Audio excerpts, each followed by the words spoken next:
আচ্ছা, এমন একটি ছোট্ট দোলনা যদি ঘরে শোপিস হিসেবে রাখা হয় তাহলে মন্দ হয় না, কি বলেন আপনারা? তো চলুন এটা কিভাবে বানিয়েছি দেখে নিই। এখানে লাগছে পপসিকাল স্টিক্স।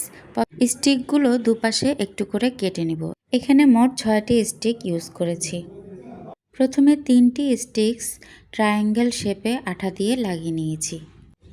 তারপর বাকি 3টি স্টিক্সও ট্রায়াঙ্গেল শেপ করে নেব।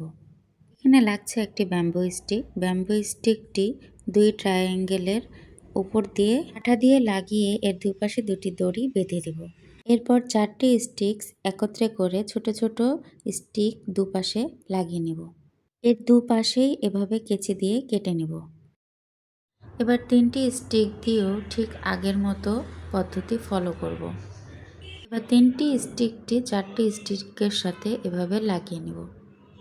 তারপর ঝোলানো 2টি দড়ির মধ্যে এটিকে বসিয়ে দিব।